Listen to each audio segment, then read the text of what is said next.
হয় নমস্কাৰ আপোনালোকে থাম্বনেইলখন চাই হয়তো গমেই পাইছে যে আজি ভিডিওটো কিহৰ ওপৰত হ'ব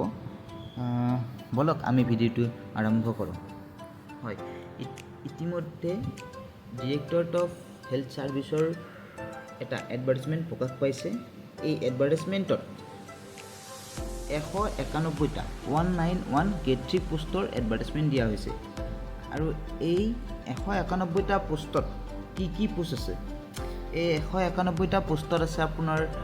হেল্থ এডুকেটৰত আছে আপোনাৰ 78টা পোষ্ট ইয়াত আপোনাৰ পে বেণ্ড 2 থাকিব ইয়াৰ বেসিক পে কিমান হ'ব বা ইয়াৰ গেট পে কিমান হ'ব আপোনালোকে চাই ল'ব পাৰে লগতে junior assistant accountant assistant LDA তাত আপোনাৰ 72টা পোষ্ট আছে 72টা পোষ্ট আছে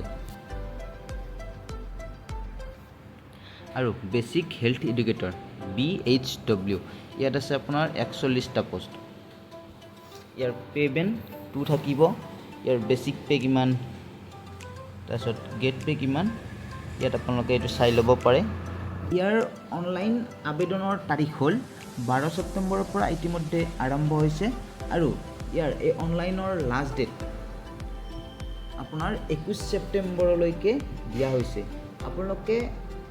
অনলাইন 21 ছেপ্টেম্বৰৰ আগত কৰিব লাগিব আৰু এই পুষ্টিৰ বাবে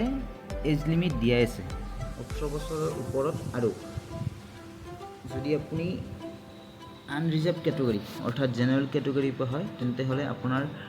40 বছৰৰ ওপৰত হ'ব নোৱাৰিব বয়স আৰু ওবিসি যদি হয় তেন্তে আপোনাৰ বয়স 43ৰ ওপৰত হ'ব নোৱাৰিব আৰু আপুনি যদি এসসি বা এসটি ক্যাটেগৰীত হয় 45 ইয়াৰ্ছৰ ওপৰত হ'ব নালাগিব অৰ্থাৎ আপোনাৰ 45 ইয়াৰ্ছৰ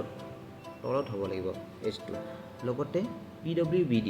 অৰ্থাৎ পাৰ্সোনেল ডিসেবিলিটি যদি ক্যান্ডিডেট হয় তেনেহলে আপোনাৰ বয়স 50ৰ ওপৰত হ'ব নোৱাৰে প্লাস এই পুষ্টিৰ বাবে আপোনাৰ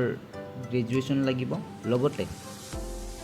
candidate must be processed a valid employment exchange registration card of the state of Assam অৰ্থাৎ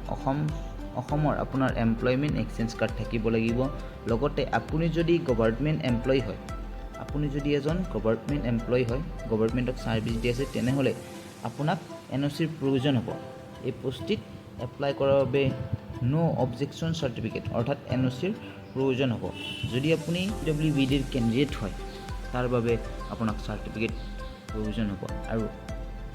আপোনাৰ কাষ্ট সাৰ্টিফিকেট লাগিব যদি আপুনি ওবিসি এমওবিসি এসসি এসটি হয় তেনেহলে কাষ্ট সাৰ্টিফিকেট লাগিব এইখিনি বাৰু থাকিবই লগতে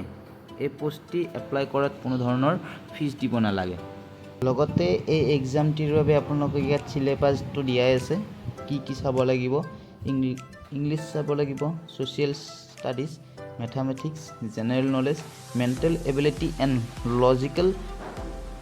ৰিজনিং এইখিনি আপোনালোকৰ সিলেবাস থাকিব এইখিনি যদি আপোনালোকে বিচাৰে যে অনলাইন আবেদন কিদৰে কৰিব লাগিব তেন্তে আপোনালোকে কমেন্টত অনলাইন এপ্লাই বুলি লিখিব আমি পৰৱৰ্তী সময়ত এটা অনলাইন আবেদনৰ ভিডিও আপলোড কৰি দিম ধন্যবাদ